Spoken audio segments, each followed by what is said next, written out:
Hello, everyone. I just wanted to say some more about the Sermon on the Mount. In the first video, I just wanted to point out just how many absolutely brilliant sayings, brilliant thoughts from the Sermon on the Mount, which have entered into the common language of our culture.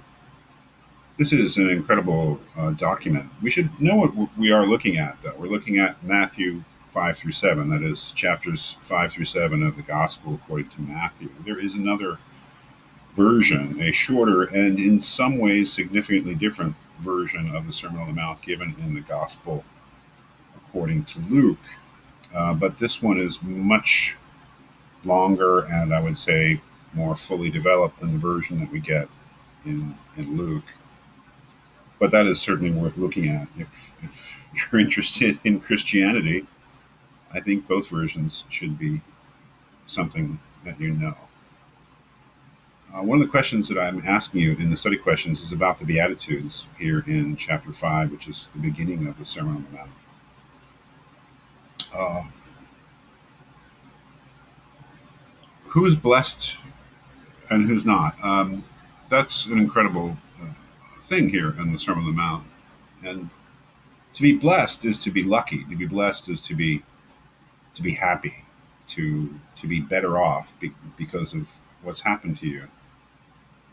And the great challenge of the Beatitudes is that it is the ones who mourn, it's the poor, it's the meek, who are happy and blessed, and that's not usually in the way of the world, something that most people believe.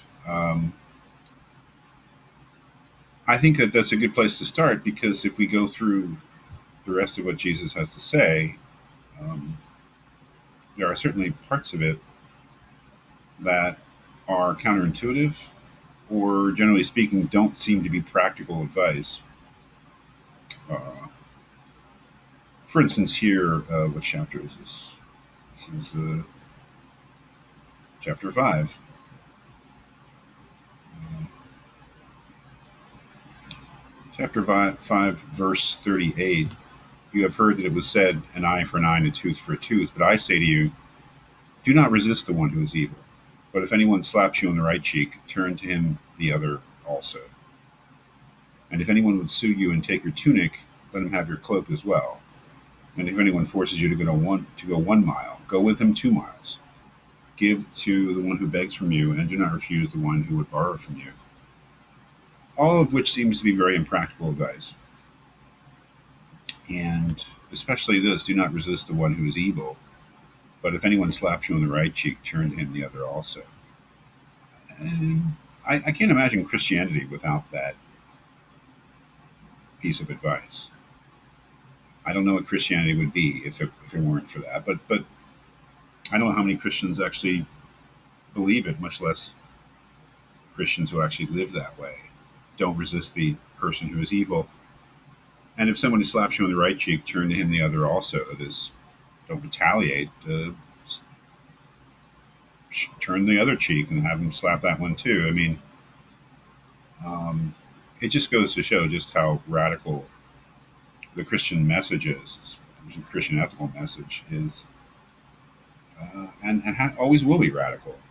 And that whatever Jesus is getting at, he's not getting at a philosophy that will help you get ahead in this world. Um, One of the also very, very famous parts of Sermon on the Mount, I believe this is chapter 6. Chapter 6, verse 19. Do not lay up for yourselves treasures on earth, where moth and rust destroy and where thieves break in and steal. But lay up for yourselves treasures in heaven, where neither moth nor rust destroys and where thieves do not break in and steal. For where your treasure is, there will your heart be also. Um, and this goes on into the very famous passage starting here with verse 25.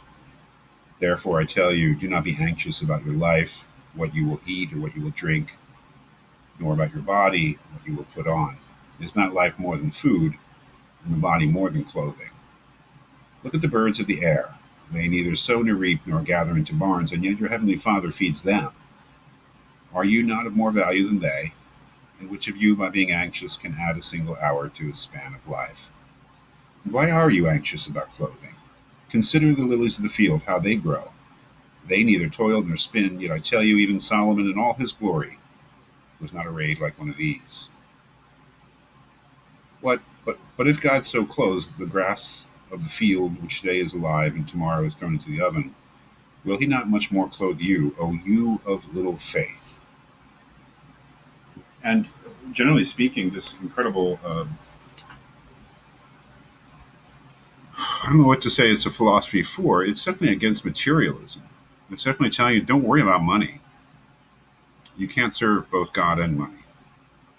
If you worry about money and you worry about material things and you worry about what you will eat and what you will wear and where you will live, then you're not serving God. It's, again, an incredibly radical ethical philosophy. It's an incredibly radical guideline for how you should live your life because it is entirely focused on the next world. In the sense that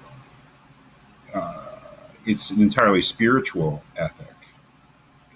Success in this world, success in this life is ridiculous. I mean, it's a joke.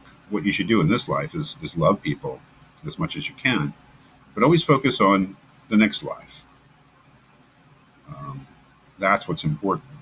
Your spiritual life is so much more important than your material or practical earthly life that there's just no comparison. I don't know. Again, I cannot imagine Christianity without these lines, and I cannot imagine Christianity without this ethics. I cannot imagine Christianity without the Sermon on the Mount. It's the most comprehensive and certainly the most well developed ethical discourse that Jesus gives us. It is perhaps the basis of all Christian ethics, but it's incredibly challenging. There's just no doubt about it. And I think that this is one of the reasons why to be a Christian is itself a great challenge. It's not an easy thing. And certainly Jesus has no intention here of making it an easy thing.